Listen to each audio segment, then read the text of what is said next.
Olá, pessoal, tudo bem? Sejam bem-vindos a mais um programa falando de Vale Tudo aqui no canal Reality Novelas. E nessa terça-feira, dia 23 de setembro, eu estou passando por aqui para a gente trocar uma ideia, fazer aqueles nossos comentários e também ouvir a sua opinião, lógico, sempre, sobre a novela Vale Tudo, que está aí nessa reta final. E a pergunta que não quer calar, né, pessoal, é saber se o estrago está feito, né? Se esse pseudo remake aí de fato fez um grande estrago à obra original, a primeira versão da novela Vale Tudo, escrita por Leonor Baceres, Aguinaldo Silva e pelo nosso saudoso Gilberto Braga. Eu quero saber de vocês também essa opinião, mas eu vou tecer aqui alguns comentários que vai comprovar para você que esse pseudo remake vai sim resvalar nessa obra icônica que foi aí frontalmente atingida por uma avalanche de besteiras, de bobagens, tá?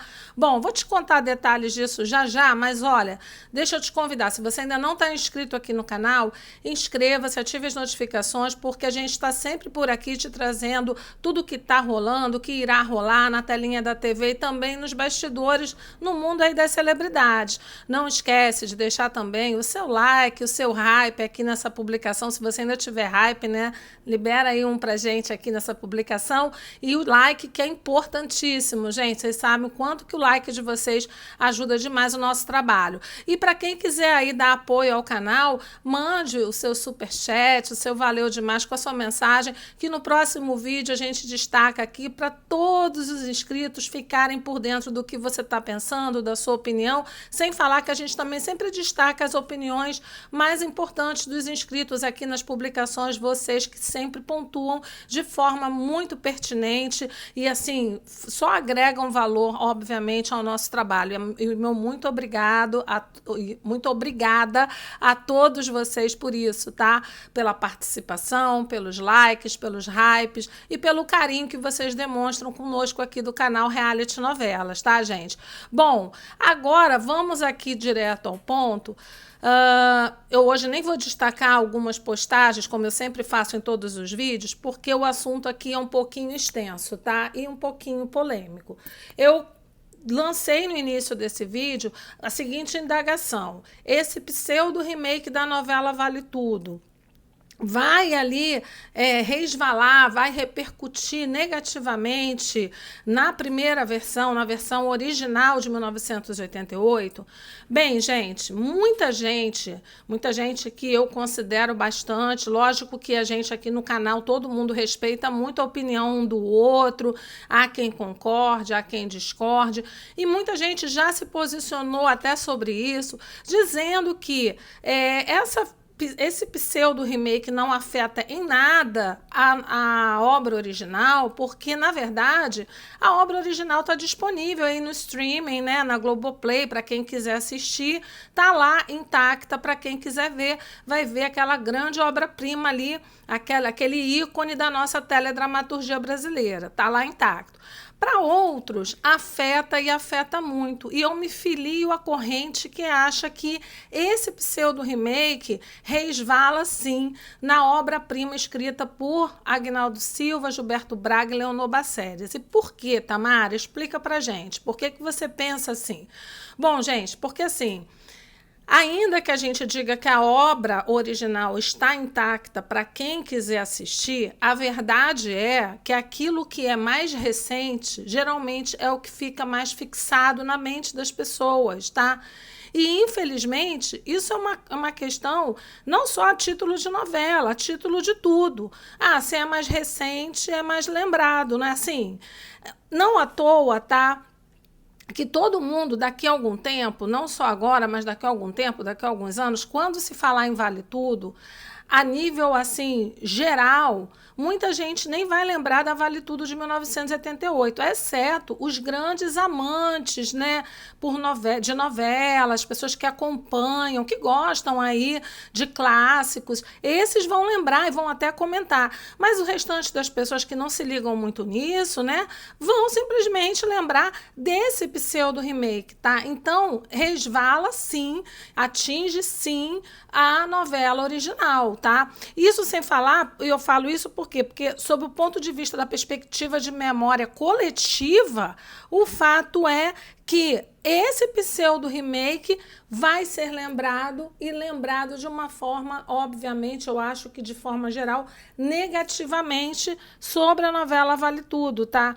Porque ele não se sustenta. Ainda que a Globo tente incutir nas mentes de todas as pessoas que esse pseudo-remake é um sucesso, na verdade, a gente sabe pelos números, por tudo que a gente vê, por todos os erros apontados em relação a várias e várias coisas, que não é. Então, eu acho que, assim, a título de memória coletiva, o que vai ficar vai ser a memória desse pseudo-remake aí escrito pela autora Manuela Dias.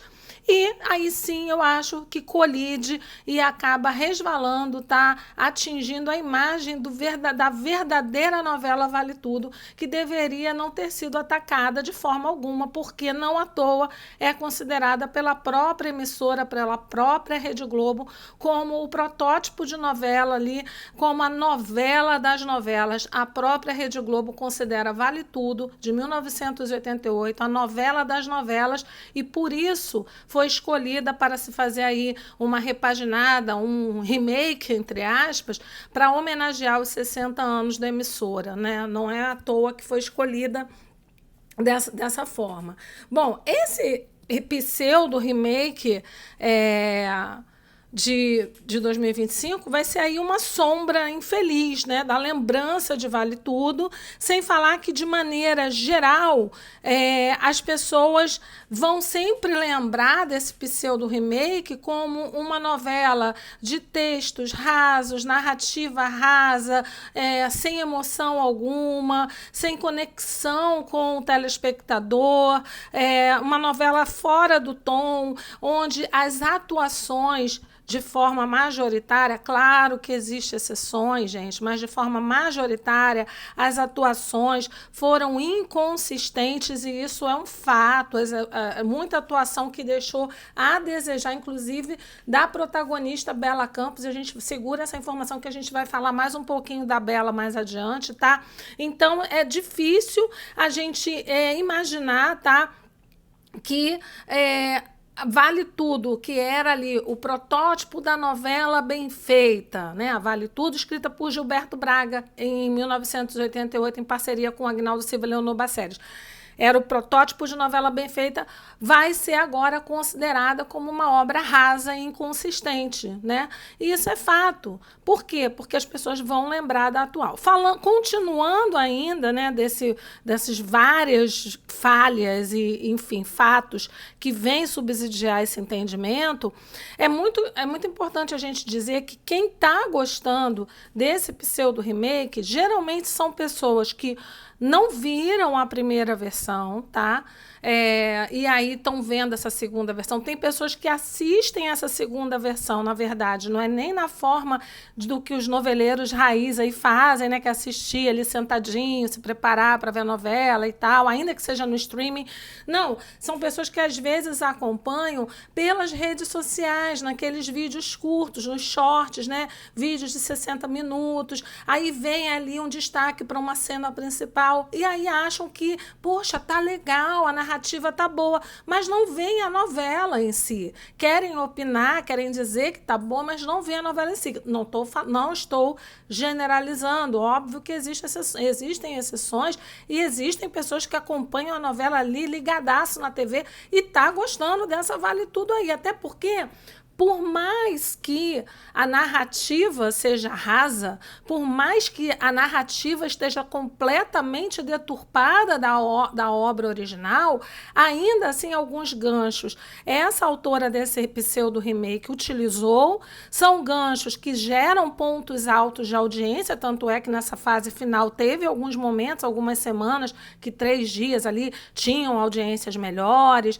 e tal, por conta disso, né? Porque o pouco de bom que tinha na obra original, que ela soube aproveitar nesse pseudo-remake, gerou engajamento, gerou audiência, ainda que não tenha transmitido ao espectador a devida emoção, como eu já disse aqui no início. Bom, outra coisa também o que é importante dizer, né, é que na novela de 1988, nada na trama acontecia por acaso. Os autores tinham ali, era uma trama complexa, contundente, tinham um diálogo muito franco com o público, cutucavam em feridinhas ali que doíam para quem via, mas tinha momentos de densidade, de complexidade, também tinham momentos românticos, como, por exemplo, a Fernanda e o Tiago vivendo a sua primeira experiência sexual, seu primeiro amor. Então, tinha até mesmo a Raquel e o Ivan, que lá em 88 muita gente já condenava o Ivan como um grande volúvel mulherengo, né? Porque por mais que ele tenha ficado chateado com a Raquel, ele se jogou de imediato nos braços da Heleninha. Mas lá naquela época, ainda mais lá atrás, existia essa questão da masculinidade exacerbada, um certo machismo, isso era muito naturalizado em relação aos homens. Infelizmente,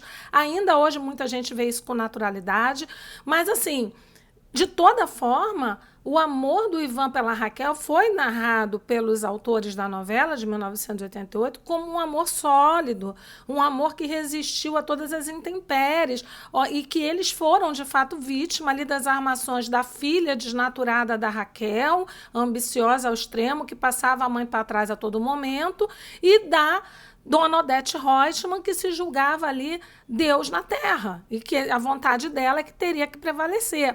Essas nuances continuaram um pouco na narrativa de 2025, mas muito distorcidas. Tão distorcidas ao ponto, de eu te dizer que o telespectador não consegue ficar ali o tempo todo envolvido com a trama.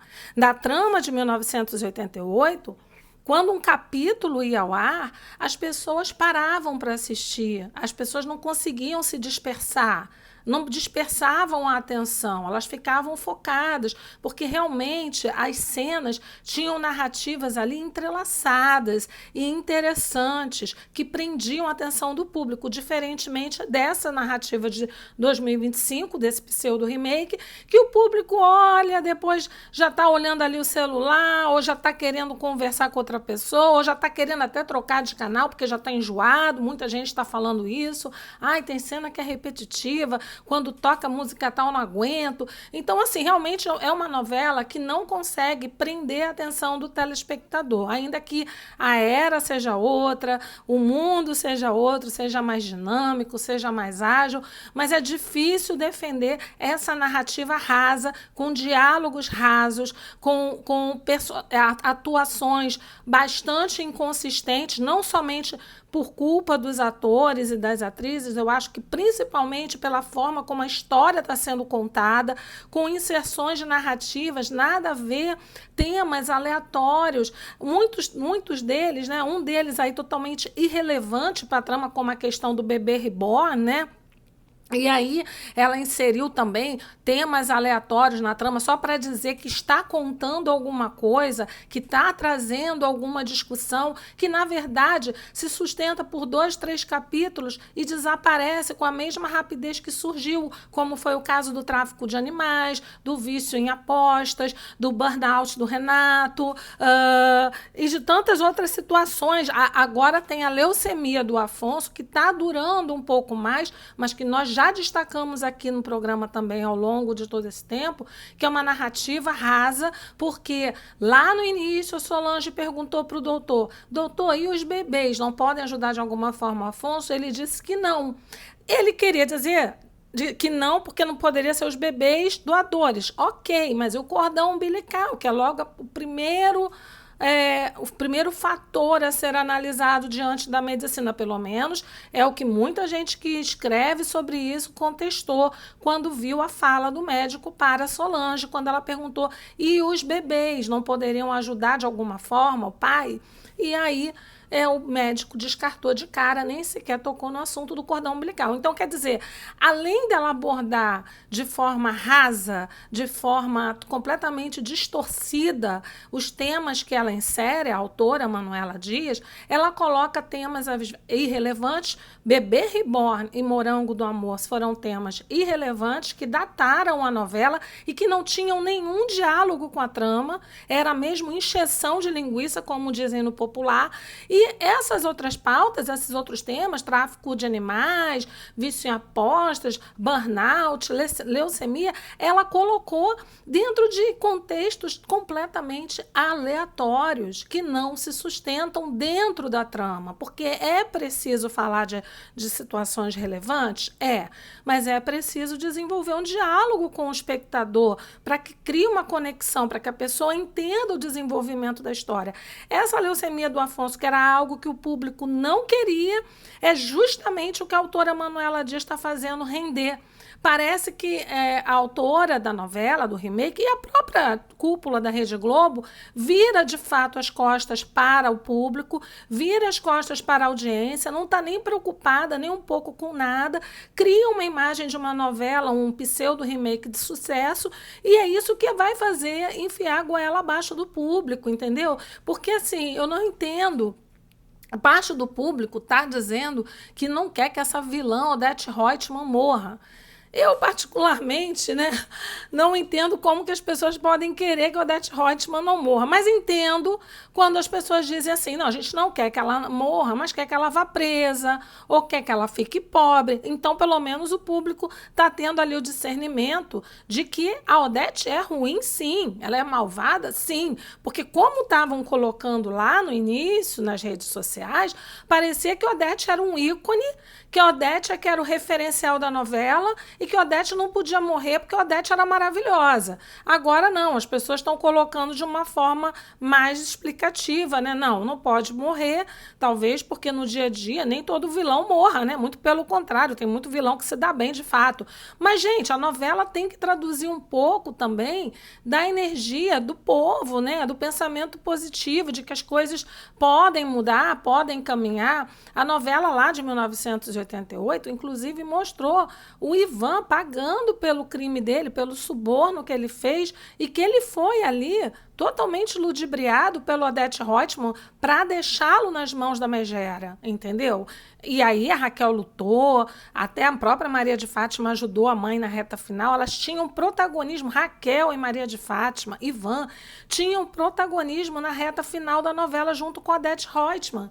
E não é o que a gente está vendo, porque não tem mais narrativa, a autora esvaziou completamente a história, de Gilberto Braga, Leonor Basseres e Agnaldo Silva, a verdadeira Vale Tudo, a Vale Tudo original. E eu não estou aqui, tá, gente, naquele afã de dizer que eu sou contra remake, que o remake, que a Vale Tudo original é uma versão intocável, que não precisava de nada, que estava boa, bastava reprisar. Particularmente, se eu vejo a reprise, eu fico satisfeita, eu acho ótima, tá? Acho perfeita. Mas eu sou a favor, sim, que se a novela é boa, se o enredo é bom, que se faça uma repaginada, que se converse com a nova geração, que traga uma visão mais atual, mas não ao ponto de você desnaturar toda a obra, de você ver uma obra sendo completamente desmontada, desfeita, com um completo desrespeito a quem escreveu a versão original. E isso desagrada bastante, principalmente as pessoas que são fãs de novela, de cinema. As pessoas gostam de ver uma repaginada, algumas pessoas, eu gosto de ver atualizações repaginadas, eu acho legal, acho que cabia algumas atualizações, sim, na versão original de Vale Tudo, mas que fosse com uma mão menos pesada. Acho que a escolha da autora Manuela Dias foi prematura, não era uma autora que deveria ter sido ali atribuída a ela a função de fazer essa repaginada da novela Vale Tudo, que é uma joia rara da Globo, e a própria emissora reconhece isso, já que intitula Vale Tudo de 88 como a novela das novelas, como eu já disse aqui, e acho também que erraram na escolha de alguns personagens, mas notadamente da personagem Bela Campos, que para mim não conseguiu entregar ali a performance de uma protagonista, porque afinal de contas, Vale Tudo de 1988 girava em torno da honestidade de Raquel, mostrando que valia a pena ser honesta no Brasil, e da falta de integridade, da ambição desmedida, principalmente da Maria de Fátima. Claro que tinha outros personagens tão interesseiros e trambiqueiros como a Maria de Fátima, mas elas eram personagem central da trama e até a reta final da novela elas tiveram protagonismo. Agora, assim, se você falar para mim, dentro desse pseudo remake, tudo foi ruim, como nada é só ruim, existe um ponto bom. Um ponto bom que eu acho importantíssimo, a quantidade de atrizes e atores negros nesse elenco, pessoas de excelente qualidade artística, que infelizmente não tiveram a oportunidade de mostrar o seu valor nas artes cênicas, ali na interpretação, porque o texto era realmente muito abaixo de uma qualidade minimamente aceitável para o grande público que entende de novela. Tá? Não estou falando o público que vê ali pulando ou que vê rapidamente nas redes sociais, falando o público que realmente gosta de novela, assiste novela. Se eu não estou falando do todo, gente, porque, obviamente, eu não estou falando de 100%, a grande maioria do público que gosta de novela, que é noveleiro raiz, não gosta dessa novela. Isso é fato, a gente vê pelos comentários e são inúmeros, tá?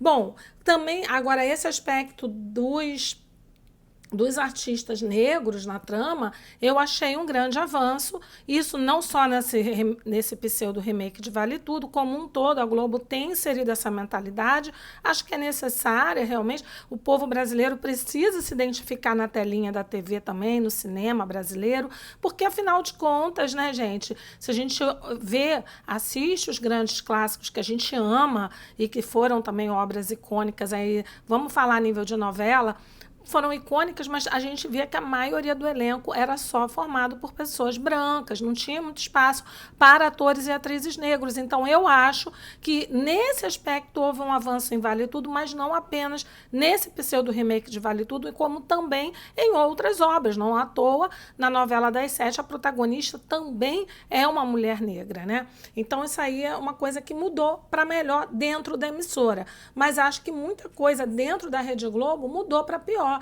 Principalmente essa questão de você não saber eleger ali os protagonistas, papéis centrais de qualquer trama, tem que ser feito por pessoas capazes de entregar. Thaís Araújo, se tivessem feito um roteiro ok para ela, minimamente ok, ela teria ali dado conta, como ela deu várias vezes aí, com o pouco que ela tinha, ela entregou. Agora a Bela Campos, infelizmente, não entregou, gente.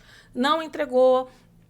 É artificial, é forçada, e a gente já falou isso aqui 1000 vezes. Ela não consegue transmitir para a gente a emoção necessária em cada cena, tá? E olha que ela contracena com pessoas de peso. Débora Bloch, Thaís Araújo, Cauã Raymond. Ó, Cauã Raymond com a Débora Bloch tem uma química tremenda. Agora, o texto do Cauã Raymond realmente deixa a desejar, mas ele está entregando mesmo com o texto que ele tem, entendeu? Ele tem química ali com a Débora, tá?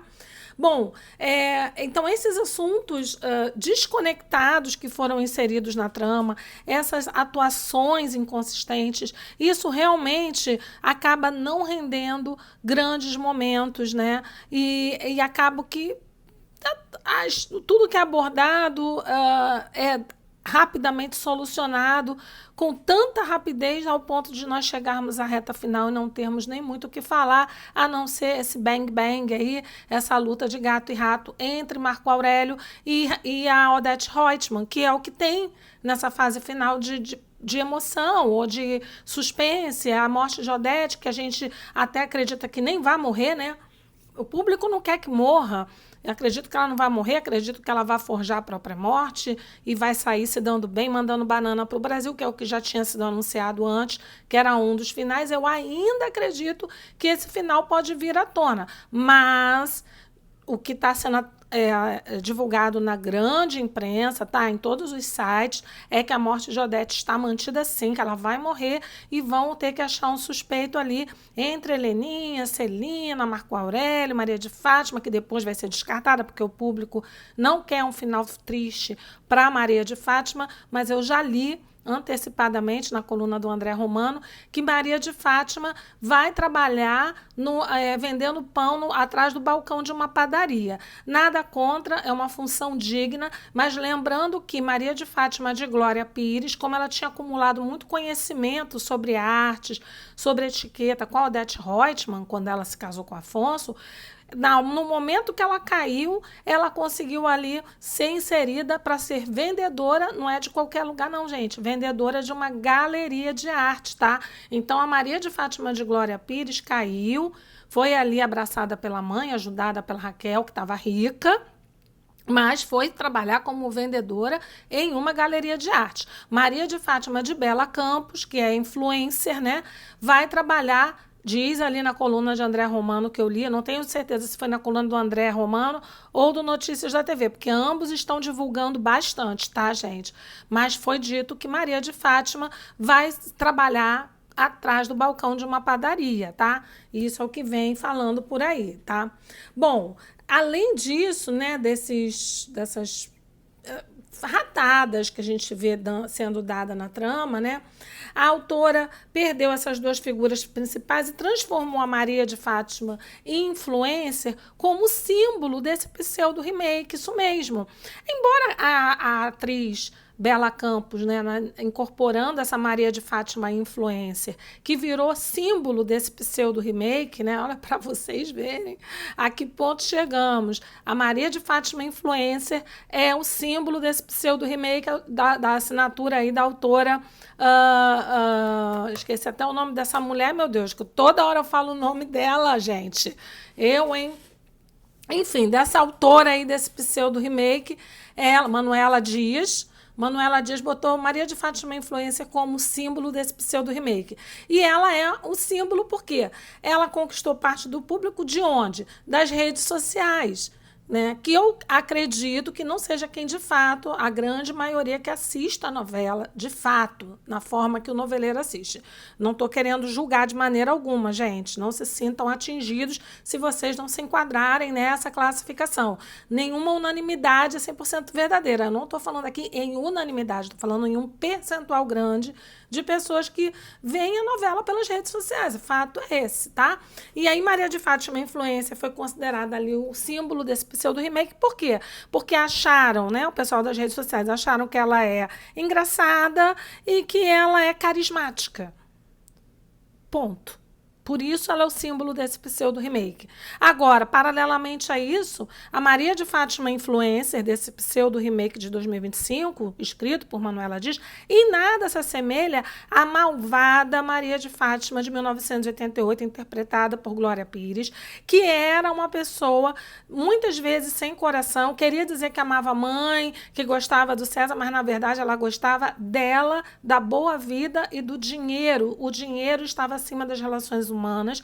Ela era uma pessoa implacável, era, digamos ali, em comparação a Odete Reutemann, que era considerada a vilã das vilãs, hoje em dia já não é mais considerada a vilã das vilãs, mas era considerada a vilã das vilãs.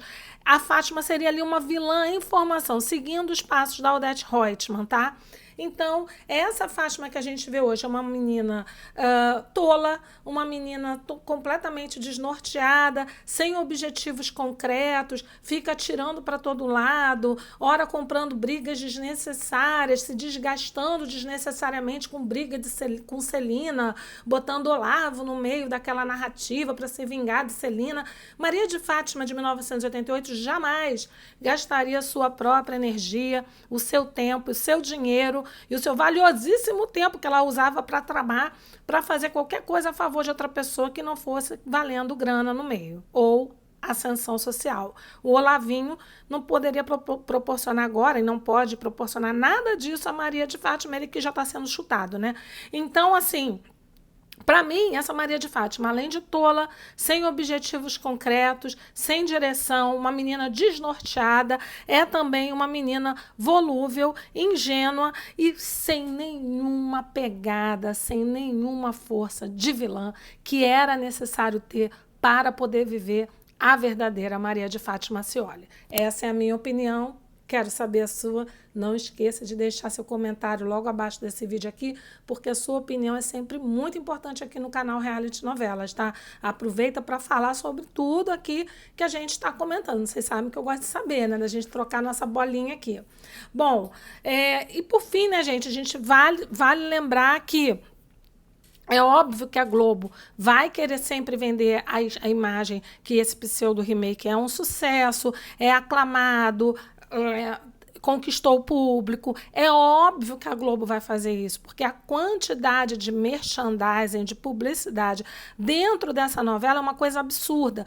Logicamente, em todos os filmes, em todas as novelas, a gente vê publicidade, isso é normal. Isso é normal, tem que ter patrocínio, a gente vê, é normal. Ocorre que todo mundo, não só o público, né? O público até mais maduro, como eu, como a maioria do pessoal aqui do canal, estava numa expectativa tão grande por esse remake de Vale Tudo, pensando que, lógico, haveria alterações, haveria modificações, era necessário, tudo bem, mas que não seria tão descaracterizado e tão destruído assim o clássico, que o próprio mercado publicitário entrou de sola e investiu pesado nesse pseudo remake. E agora a Globo se sente aí na necessidade de prestar contas e de mostrar, de tentar convencer ao mercado publicitário e ao grande público de que o pseudo remake é um sucesso. E cai quem quer. Acredita quem quer. A gente está aqui, a gente lê, a gente vê, a gente está acompanhando, todo mundo sabe de tudo. Ah, mas Tamara, não é porque você não gostou que eu não posso gostar. Claro que não, gente. Todo mundo pode ter a opinião que quiser, pode gostar, mas se você for pesquisar, você vai ver que a grande parte do público não gosta. E as pessoas que gostam acompanham mais no TikTok, no Instagram, aquelas cenas curtinhas. A verdade é essa. Só não vê quem não quer. Claro que vai ter o teimoso que vai dizer que não, mas está tudo certo também. Pode discordar de mim, pode colocar sua opinião aqui.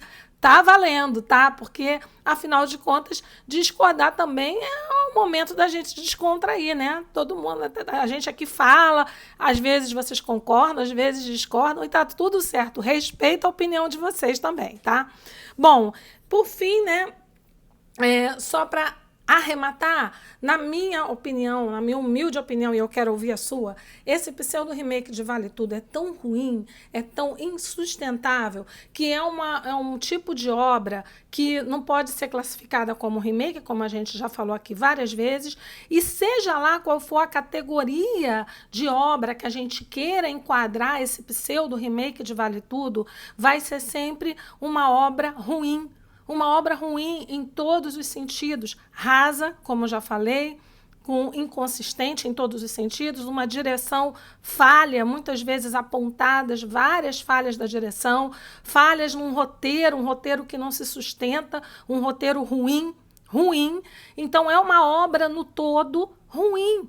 E a audiência reflete isso muito bem para quem quiser ver. Terceira pior audiência do horário nobre da Rede Globo. Mas tem pesquisa aí que o pessoal quer apontar. Tudo bem, não vamos entrar nesse mérito, porque nesse outro vídeo aqui eu falo sobre isso. Mas olha, é ruim e vou dizer mais para você. É uma obra que nasceu morta, não se sustenta sequer engatinhando, já valia em pé para andar. Não vai. Não é Vale Tudo, nem aqui nem na China, e infelizmente atingiu aí sim frontalmente a novela das novelas, que foi a obra de Vale Tudo verdadeira de 1988. Infelizmente, o que deve restar na memória de muitos aí será esse pseudo remake. Lamento muito para as futuras gerações, mas tomara que haja aí muito engajamento para que as pessoas possam assistir a versão original e depois terem aí embasamento para compararem. Vão ver que quem reclamou não reclamou em vão. Gente, essas são as nossas colocações, nossas ponderações. Obviamente não existem verdades absolutas. Aqui é só a minha opinião. Eu quero saber a sua. Discordou? Coloca aqui. Concordou? Coloca também. E não esqueça de deixar o seu like, o seu hype nessa publicação, porque a gente volta a qualquer momento com mais informações dessa reta final de Vale Tudo, tá? Já te falei aí que a Fátima vai passar a vender pão, né? Então, segura aí que eu volto com mais informações. Um beijo e muito obrigada pela audiência. Tchau, pessoal. Um beijo.